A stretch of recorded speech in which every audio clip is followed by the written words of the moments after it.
Hi again, everybody. This is Professor H. We are going to start our lecture series for Chapter 1.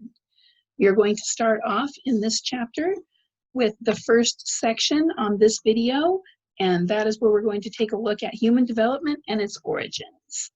I'm going to go ahead and do a screen share with you right now and get us started on our PowerPoint.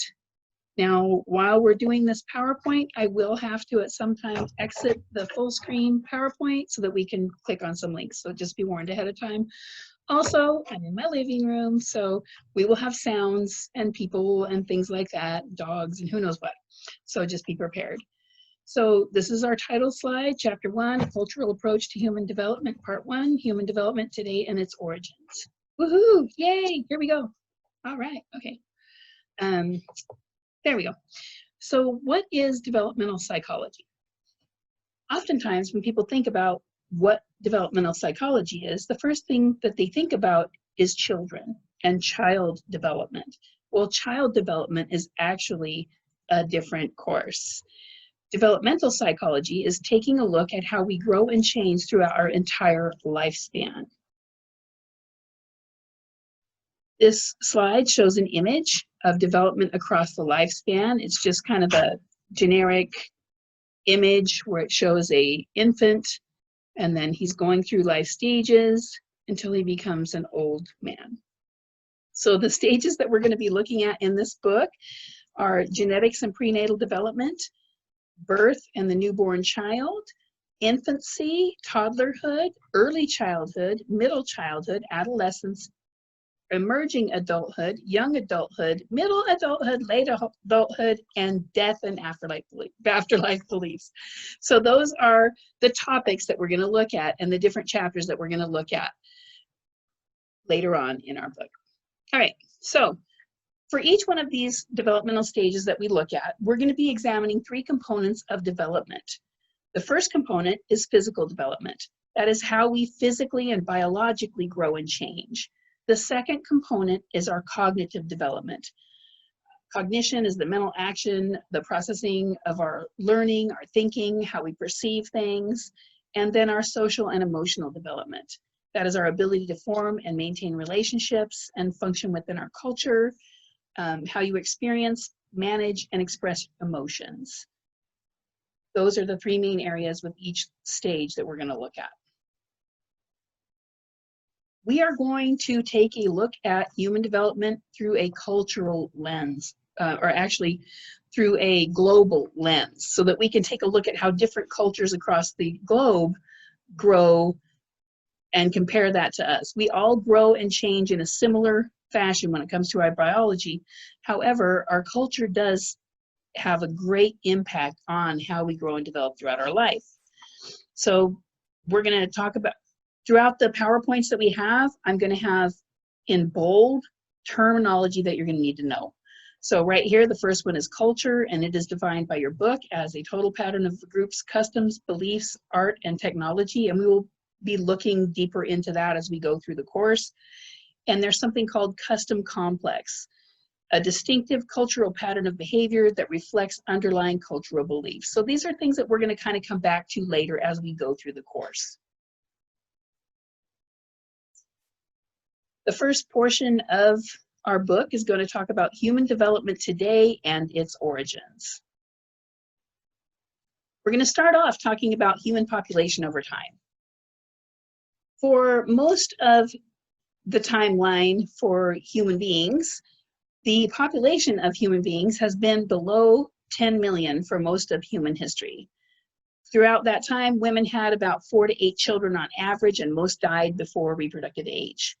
10,000 years ago, however, the population started to gradually increase. So we started to see, we were kind of here hanging out at about 10 million people for a long time, and then it just started to gradually rise.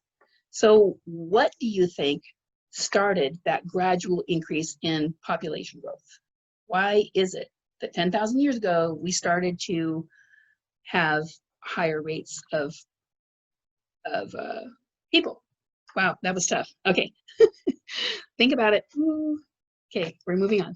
Hope you thought of something. Okay, so this next image is depicting one of the reasons why we started to see the population grow. And that was because of agriculture and domestication of animals. Once human beings started to domesticate animals and they started to farm and grow things and have some sort of agricultural activity, we started to see the population increase. This graph shows kind of the projection of population growth for human beings.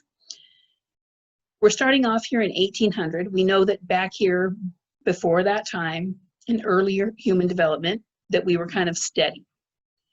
Then by about 1800, there were about 1 billion people on the planet in about 1804. Then what we're seeing happen here in the mid-1800s, we start to see a rather sharp increase. We start to see a steeper line where people are starting to reproduce more, maybe live longer. Then all of a sudden here in the 1900s, we see a very steep increase. We see that the population of the planet has basically doubled from 1800 to 1927. We've gone from 1 billion to 2 billion people. And we're gonna think about, gee, why did that happen? Why all of a sudden did we see this steep line and this steep increase in human population? My guest speaker, you're welcome to come comment anytime you would like on any of these issues if you want to join me. I have a guest speaker here with us today. She's going to talk to us a lot about kind of the anthropology side of things. It's my daughter Jessica. She is an anthropology major. She is very knowledgeable and she's going to share some of her knowledge with us. So she might chime in occasionally as we go through our lecture. So we see this line, the steep line, and we're going to talk a little bit more about the population stuff. They are, you were fine over here. She doesn't want to be on screen, so she's going to be right kind of behind us over here. You can't see the slides if you're over there. Okay, so it is projected that by about 2100 that we're going to have our population that is going to stabilize.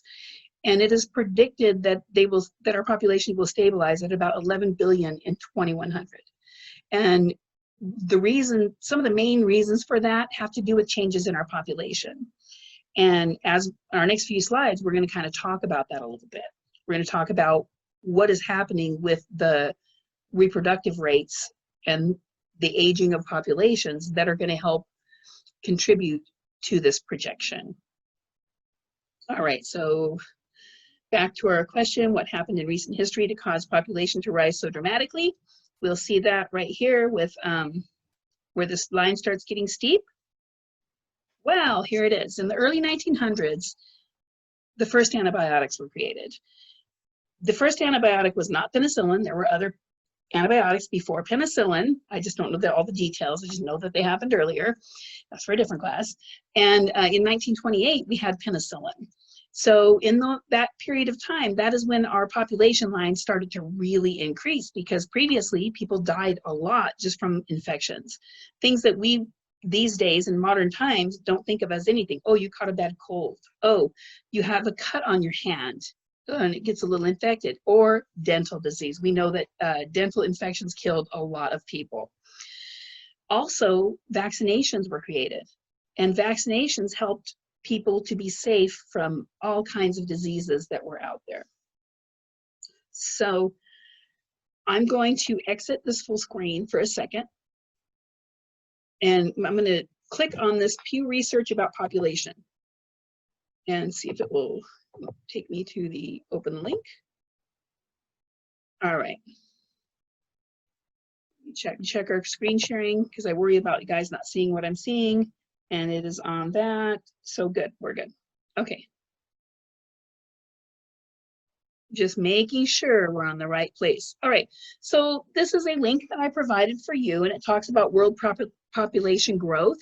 And you can read through this, it's super interesting. It talks about the median age of people. It talks about the reproduction rates. And it is kind of going to explain better about why these populations are expected to level off. So if you want to, or you're interested and you want to have more details about that, then go ahead and take a look at this article. It's really interesting. All right. We're going to move forward. I'm going to double check our screen share again. And I want to get going through this and then find out that you guys aren't seeing the same thing I'm talking about and then have to redo all of it. So, okay. The next slide I'm going to leave on this particular view rather than the presentation view, because I want to show you the population clock. So at the time that your text was written, according to US Census data, the demographic profile of the human race, basically the human population, was about 7.6 billion. The total fertility rate is that birth rate that I've been talking about. It's called total fertility rate. In a population, the number of births per woman, and that is what the TFR is, the total fertility rate, the number of births per woman within a population. The world total fertility rate is 2.5 overall. That's the 2.5 kids per woman, basically, on average. The replacement rate for a stable population is 2.1. So that's 2.1 kids. I don't know how you get the 0.1 kid, but that's what you got. So once again, at the time the book was written, it's 7.6 billion. I'm going to show you the population clock link that I have included. We're going to open that link real quick. And these are fun things that you can just take a look at too on your own time. And here is our population world clock. So here's US population, and you can see the numbers slowly ticking upward. It says 1 birth every 8 seconds, 1 death every 12 seconds, 1 international immigrant every 47 seconds, and the net gain of 1 person every 16 seconds. And that is actually a very important figure. This migration is really important, the migrant numbers. And then here is the world population, and you can see this thing is spinning like mad. Our leading populous countries are China, India, United States, Indonesia, Pakistan, and then you can see the rest of the list over here. So this is something that you can take a look at. It's just kind of interesting, a fun fact thing that you can check out on your own. But I wanted to show you that the world population is 7,600, oh wow, I mean what is that, billion? Yeah, 7,676,871,000 and changing quickly. So back to our little PowerPoint. So it's still 7.6 billion basically. So it's close, and it's a newer book, so that makes sense. Okay, so this total fertility rate is going to be an important concept for you to know. So I want to make sure that you understand the total fertility rate, kind of wrap your head around the fact that the world rate is about 2.5, and that a replacement rate for a stable population, that means to keep the population stable right where it is, you would have to have a total fertility rate of 2.1. All right, I'm going to go back to presentation mode. I'm going to, because I'm a freak, check the share again. Looks like we're good. I just don't want to be, you know, having you guys look at something totally different than I'm talking about. Okay, so our next slide, I can get it to go. There we go. There is a difference in population growth and in that total fertility rate and many other factors, mainly economic, educational factors, when we talk about developed countries versus developing countries. So developed countries are the most affluent countries in the world, and they comprise less than 20% of the total world population. Developing countries have less wealth than the developed countries, and that includes the majority of the world population. About 80% of people in the world live in developing countries. We're going to come back to the top of the slide here. The United States has a 1.8 total fertility rate. That's higher than other developed countries. Now, 1.8 is lower than the replacement rate of 2.1. So what happens with developed countries when they cannot reproduce faster than they are basically kind of losing their population? So what happens is you have a population within your country that ages. So all of a sudden you have a whole bunch of old people, very few young people, and it creates problems for the workforce, for who's going to care for these older people, and there are a whole lot of societal problems that can occur once again, you can chime in anytime you want. So we have a rate of 1.8 here in the US. Now, Japan, Canada, Europe, South Korea, New Zealand, Australia, and Chile have slightly lower total fertility rates than the United States. Japan is basically in trouble because their fertility rates are very low, and therefore they do not have a lot of immigration. They don't really allow immigration, although recently they have opened up a little bit and they are starting to accept some immigrants into their country. Japan was facing a crisis to where they're going to be in a very serious issue with the healthcare situation, with all of their population aging and not enough young people to support that aging population. Here in the United States, we have the social safety nets, for example, Social Security, things like that. Younger people who are working are paying into that so that we're supporting the older generations. They've already worked, they've paid into that already to support people older than them. So those kind of safety nets can't operate if you do not have enough young people that can contribute and keep the ball rolling for that.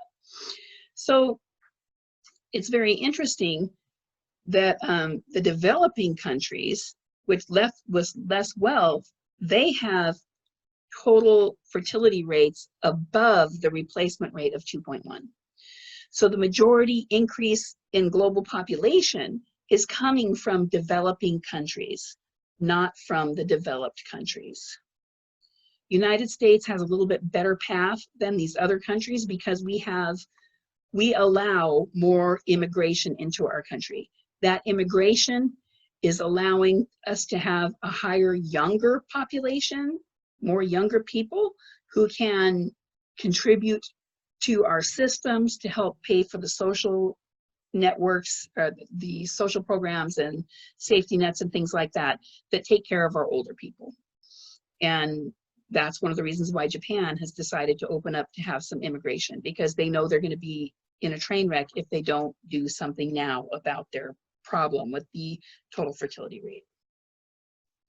Okay, and as I mentioned on a previous slide, 2 reasons that the United States follows a different demographic path. Our total fertility rate is higher than most of the developed countries, and we allow for more legal immigration than most developed countries. We also have millions of undocumented immigrants. We're not getting into that, okay? We're not doing that here. And the Latino population is expected to rise 30% in 2050. However, over the long term, the Latino population is going to have the same change that we see with the majority population within the United States. In other words, their population growth is going to go up to a certain point, and then they're going to level off and then possibly decline as well. So that is also predicted for the Latino population as well. So I just want to put that out there. Okay, we're all in this together. Okay, this graph is showing what in 2010 our ethnic makeup is in the United States. So we have, oh, please go back. Where'd it go? No, okay, here we go. 2% other. We have 5% Asian American, 12% African American, 16% Latino, and 65% white. The projection for 2050 is 46% white, still a large majority of white over other colors and ethnicities colors. Purple, I don't even know. Okay. We have 30% Latino, so we can see that the Latino population has grown significantly, almost doubled in this time period. However, the Black or African American population, we are looking at 12%. We're not seeing any growth in that area. The Asian American has gone from 5 to 8% in this projection, and the other population or other category has doubled from 2% to 4%. So these are just projections, and we'll see how all this plays out.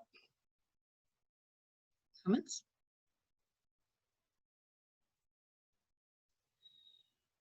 There are variations across countries we're going to start off by talking a little bit about demographic contrasts. First thing we're going to talk about is income. So basically, about 40% of the world's population lives on less than $2 a day. Because remember, 80% of the population lives in developing countries. So most people live in developing countries, and about 40% of the world's population lives on less than $2 a day. That is pretty significant knowledge right there. In developed countries, 9 of 10 people are in the top 20% of global income distribution. That doesn't mean that 9 out of 10 people in the United States are wealthy people. We're just saying that you make significantly more than $2 per day, okay? Because that's what we're looking at for 40% of the population. In Southern Africa, half of the population is in the bottom 20% of global income, and Africa remains the poorest region in the world. This is an image of Jodhpur, India. This is kind of a picture of the developing world here. You can see the pictures of the buildings in the background, the people on the street. It looks a little bit different than what we see in Europe or the United States or Japan or some of these other countries. Nearly all the world population growth from now to 2050 will take place in developing countries. Education is something that is also very different between developed and developing countries. In developed countries, 50% go on to tertiary education. That means like beyond high school. So like 50% go beyond high school in developed countries. In developing countries, about 20% of children don't complete primary school, which the definition of primary school is a little bit tricky. Some people say it's like the first 3 grades. Other people say on average, like in the United States, we think of it as like grades 1 through 6. By the age of 10, many children in developing countries are no longer in school. They are working.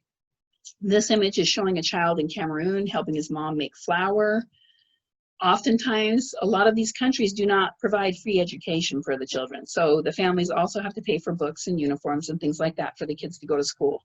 So they don't always get free education, and the families need these children to work in order to just survive. Especially when we remember they're making like $2. A lot of these places are making, $2 a day. These 2 images have to do with child labor and slavery. The first one is, these are a bunch of boys that are carrying cocoa on a cocoa plantation. Chocolate. This is for making chocolate, and you're going to do a discussion assignment on this, where you're going to take a look at a video about child labor, and you guys are going to comment and talk about it. And this is a young girl who is in a mica mine in India. And this is something that goes on in many parts of the world. All right, cultural differences. Within different societies, there are some different cultural differences. When we can talk about individualistic and collectivist cultures. Wow, I'm having a hard time here. That's okay. Individualistic is what we have in the United States. So basically, the majority population in the United States, we are an individualistic culture. That means that we value independence, self-expression, and we kind of put ourselves first. I mean, we think of the pursuit of happiness. We're thinking about the pursuit of our own happiness. We're not necessarily looking at the big picture or how our happiness and our independence and our pursuits are going to impact those around us. Other types of cultures are collectivist cultures. Collectivist cultures value obedience and group harmony. Some societies like Japan, the culture in Japan, they are collectivist culture.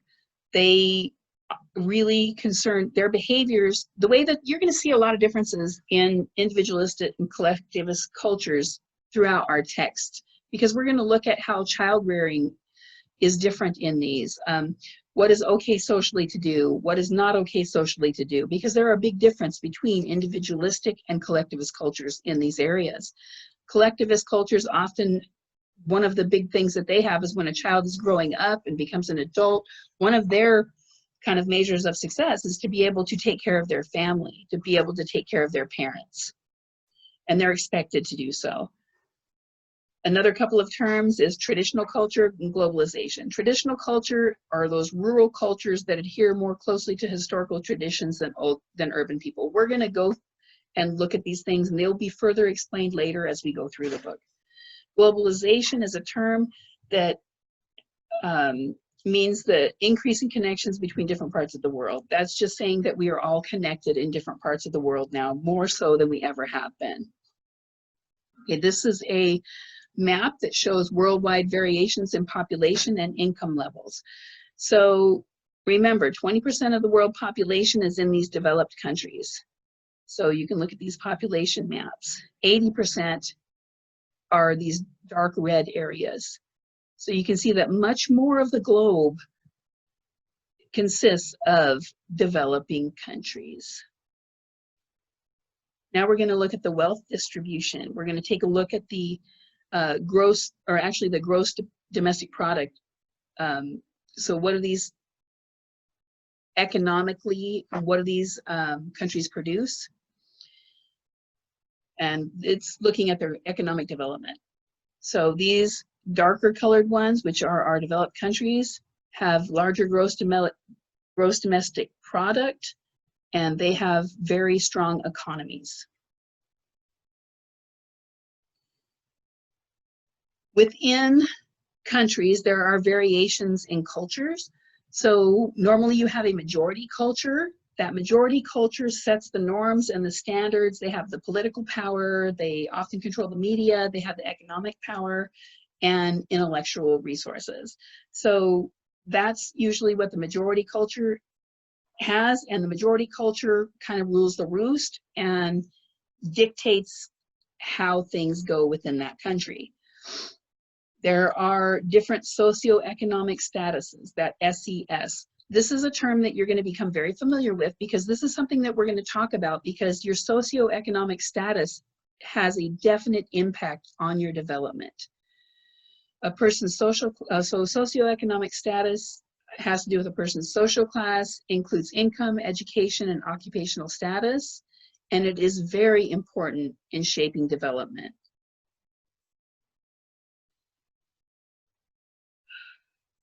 Within cultures, there are different expectations for gender. In a traditional culture, oftentimes there are very rigid roles for what is expected from a female and what is expected from a male. And that these expected roles play a key factor in people's development. In a lot of the developed countries, these rigid standards are a bit blurred. They're not quite as rigid, and they are a little more fluid, I guess. Ethnicity refers to cultural origins and traditions, race, religion, and language. We're going to talk about that later as well. This is just kind of an intro to this stuff. This image, the title of this slide says Between Two Cultures, and this has to do with a minority culture living within the United States. Specifically, we're talking about that. So ethnic minority cultures often retain distinctive rituals. Here, a Latina girl and her family in the United States celebrate her quinceañera. Now, what's interesting and what we're going to look at throughout our book is how do these kids that are kind of stuck between two cultures, how do they grow, develop, and what is their identity? What is their cultural identity? Sometimes kids that are in this situation where they are raised in a minority culture, they might feel like they are very much a part of their minority culture. They may feel like they're also very much a part of the mainstream American culture, or they may feel like they don't fit in with either of those. There's a lot of variation in how people develop their own ethnic identities. And that's very complicated. And we're going to be looking at that also throughout our book. Okay, so basically we're going to start now to talk about the human origins, the rise of a culture and global species. So different species grow and develop within their own ecological niche. So what happens is you have a particular animal that lives in this particular environment, and they develop and become specific to that particular environment. We have an ontogenic development, which is the individual development within a species, and we have phylogenetic development of the species. This particular terms, you don't really have to know too much about those terms. Basically, what's important here is that you understand that most animals fit into their own little narrow niche that they live in. Humans, however, are the only species that are not confined to their own little ecological niche. We have developed different ways to adapt the environment to suit us. So that's one of the reasons we are very different. Now, our evolutionary beginnings, you need to come over here. You can't be seen, you're fine. Okay. Dragging my daughter over here to do this guest lecture with me. Okay. So our evolutionary beginnings, Darwin and the origin of species. I know that all of you guys probably have heard of Darwin already. He is a naturalist. He sailed on the Beagle. He went to the Galapagos Islands and took a look at how the animals there had become specialized and how it appeared that they had gone from one species and that things had branched off. They had changed and developed into specific little niches within the island so that, you know, their beaks are different shaped and all of that. That the young are born with variations of characteristics and the species changes little by little each generation. So this was some very controversial stuff back in Darwin's day. Now, I went ahead and linked 2 videos that you guys will be able to click on. One is a crash course biology, one about natural selection. It's awesome. It talks about Darwin a lot in there and explains natural selection really well. And the other one is a super fun video that is about Charles Darwin and the voyage of the Beagle. And it's from Extra History. I don't know if you've used Extra History or Crash Course, but I love those. Any class that you take, look up Extra History, look up Crash Course, and they should be able to help you understand concepts. All right.